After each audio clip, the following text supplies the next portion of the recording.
ലേവ്യപുസ്തകം അദ്ധ്യായം 11.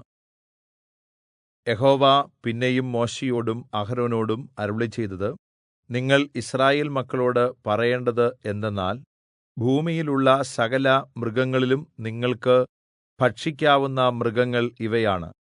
മൃഗങ്ങളിൽ കുളമ്പ് പിളർന്നിരിക്കുന്നതും കുളമ്പ് രണ്ടായി പിരിഞ്ഞിരിക്കുന്നതും അയവിറക്കുന്നതുമായതിനെയെല്ലാം നിങ്ങൾക്ക് ഭക്ഷിക്കാം. എന്നാൽ അയവിറക്കുന്നവയിലും കുളമ്പ് പിളർന്നിരിക്കുന്നവയിലും നിങ്ങൾ ഭക്ഷിക്കരുതാത്ത മൃഗങ്ങൾ ഇവയാണ്. ഒട്ടകം അയവിറക്കുന്നു എങ്കിലും കുളമ്പ് പിളർന്നതല്ലാത്തതിനാൽ അത് നിങ്ങൾക്ക് അശുദ്ധം. കുഴിമുയൽ അയവിറക്കുന്നു എങ്കിലും കുളമ്പ് പിളർന്നതല്ലായ്കയാൽ അത് നിങ്ങൾക്ക് അശുദ്ധം. മുയൽ അയവിറക്കുന്നു എങ്കിലും കുളമ്പ് പിളർന്നതല്ലായ്കയാൽ അത് നിങ്ങൾക്ക് അശുദ്ധം. പന്നി കുളമ്പ് പിളർന്നതായി കുളമ്പ് രണ്ടായി പിരിഞ്ഞിരിക്കുന്നത് തന്നെ, എങ്കിലും അയവിറക്കുന്നതല്ലായ്കയാൽ അത് നിങ്ങൾക്ക് അശുദ്ധം. ഇവയുടെ മാംസം നിങ്ങൾ ഭക്ഷിക്കരുത്, ഇവയുടെ ശവം തൊടുകയും അരുത്. ഇവ നിങ്ങൾക്ക് അശുദ്ധം.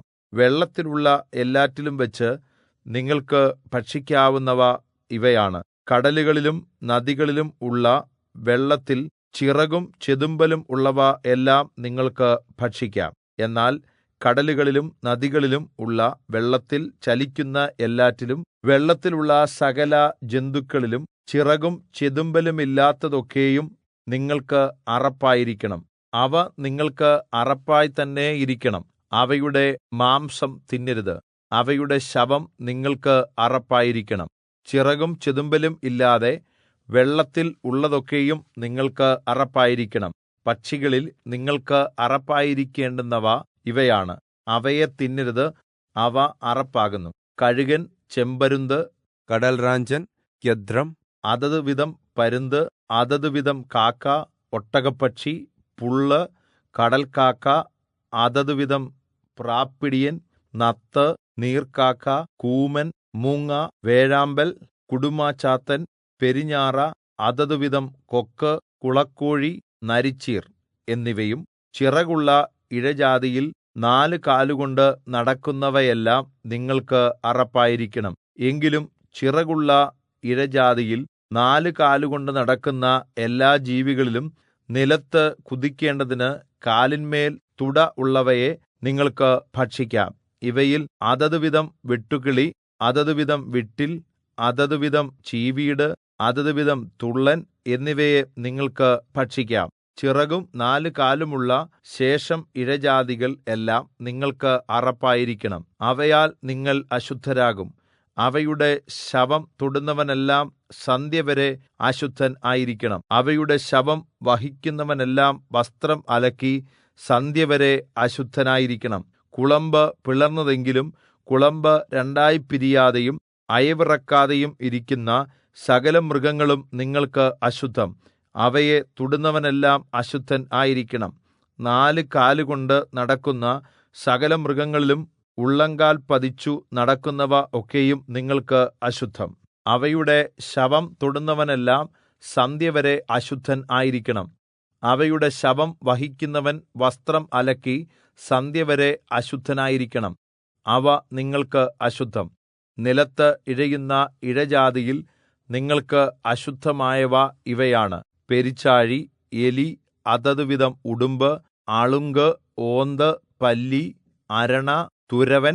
എല്ലാ ഇഴജാതികളിലും വെച്ച് ഇവ നിങ്ങൾക്ക് അശുദ്ധം. അവ ചത്തശേഷം അവയെ തൊടുന്നവനെല്ലാം സന്ധ്യവരെ അശുദ്ധൻ ആയിരിക്കണം. ചത്തശേഷം അവയിൽ ഒന്ന് ഏതിന്മേൽ എങ്കിലും വീണാൽ അതൊക്കെയും അശുദ്ധമാകും. അത് മരപ്പാത്രമോ വസ്ത്രമോ തോലോ ചാക്കുശീലയോ വേലയ്ക്കുപയോഗിക്കുന്ന പാത്രമോ എന്തായാലും വെള്ളത്തിൽ ഇടണം. അത് സന്ധ്യവരെ അശുദ്ധമായിരിക്കണം, പിന്നെ ശുദ്ധമാകും. അവയിൽ യാതൊന്നെങ്കിലും ഒരു മൺപാത്രത്തിനകത്ത് വീണാൽ അതിനകത്തുള്ളതെല്ലാം അശുദ്ധമാകും. നിങ്ങൾ അത് ഉടച്ചുകളയണം. തിന്നുന്ന വല്ല സാധനത്തിന്മേലും ആ വെള്ളം വീണാൽ അത് അശുദ്ധമാകും. കുടിക്കുന്ന വല്ല പാനീയവും ആ വക പാത്രത്തിൽ ഉണ്ടെങ്കിൽ അത് അശുദ്ധമാകും. അവയിൽ ഒന്നിന്റെ ശവം വല്ലതിന്മേലും വീണാൽ അതൊക്കെയും അശുദ്ധമാകും. അടുപ്പോ തീച്ചട്ടിയോ ഇങ്ങനെ എന്തായാലും അത് തകർത്തുകളയണം. അവ അശുദ്ധമാകുന്നു. അവ നിങ്ങൾക്ക് അശുദ്ധം ആയിരിക്കണം. എന്നാൽ നീരുറവും വെള്ളമുള്ള കിണറും ശുദ്ധമായിരിക്കും.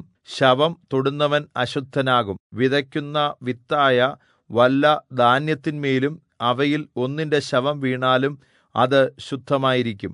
എന്നാൽ വിത്തിൽ വെള്ളം ഒഴിച്ചിട്ട് അവയിൽ ഒന്നിന്റെ ശവം അതിന്മേൽ വീണാൽ അത് അശുദ്ധം. നിങ്ങൾക്ക് ഭക്ഷിക്കാവുന്ന ഒരു മൃഗം ചത്താൽ അതിന്റെ ശവം തൊടുന്നവൻ സന്ധ്യവരെ അശുദ്ധൻ ആയിരിക്കണം. അതിന്റെ ശവം ഭക്ഷിക്കുന്നവൻ വസ്ത്രം അലക്കി സന്ധ്യവരെ അശുദ്ധനായിരിക്കണം.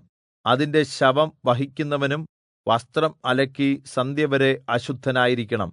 നിലത്ത് ഇഴയുന്ന ഇഴജാതിയെല്ലാം അറപ്പാകുന്നു. അതിനെ ഭക്ഷിക്കരുത്. ഉരസ്സുകൊണ്ട് ചരിക്കുന്നതും 4 കാലുകൊണ്ട് നടക്കുന്നതും അല്ലെങ്കിൽ അനേകം കാലുള്ളതായി നിലത്ത് ഇഴയുന്നതുമായ യാതൊരു ഇഴജാതിയെയും നിങ്ങൾ ഭക്ഷിക്കരുത്. അവ അറപ്പാകുന്നു. യാതൊരു ഇഴജാതിയെക്കൊണ്ടും നിങ്ങളെത്തന്നെ അറപ്പാക്കരുത്. അവയാൽ നിങ്ങൾ മലിനപ്പെടും വിധം നിങ്ങളെത്തന്നെ അശുദ്ധമാക്കുകയും അരുത്. ഞാൻ നിങ്ങളുടെ ദൈവമായ യഹോവയാകുന്നു. ഞാൻ വിശുദ്ധനാകയാൽ നിങ്ങൾ നിങ്ങളെത്തന്നെ വിശുദ്ധീകരിച്ച് വിശുദ്ധരായിരിക്കണം. ഭൂമിയിൽ ഇഴയുന്ന യാതൊരു ഇഴജാതിയാലും നിങ്ങളെത്തന്നെ അശുദ്ധമാക്കരുത്. ഞാൻ നിങ്ങൾക്ക് ദൈവമായിരിക്കേണ്ടതിന് നിങ്ങളെ ഈജിപ്റ്റിൽ നിന്ന് പുറപ്പെടുവിച്ച യഹോവ ആകുന്നു. ഞാൻ വിശുദ്ധനാകയാൽ നിങ്ങളും വിശുദ്ധരായിരിക്കണം. ശുദ്ധവും അശുദ്ധവും തമ്മിലും ഭക്ഷിക്കാവുന്ന മൃഗത്തെയും ഭക്ഷിക്കരുതാത്ത മൃഗത്തെയും തമ്മിലും വേർതിരിക്കേണ്ടതിന് ഇത് മൃഗങ്ങളെയും പക്ഷികളെയും വെള്ളത്തിൽ ചലിക്കുന്ന സകല ജന്തുക്കളെയും നിലത്ത് ഇഴയുന്ന സകല ജീവികളെയും പറ്റിയുള്ള പ്രമാണം ആകുന്നു.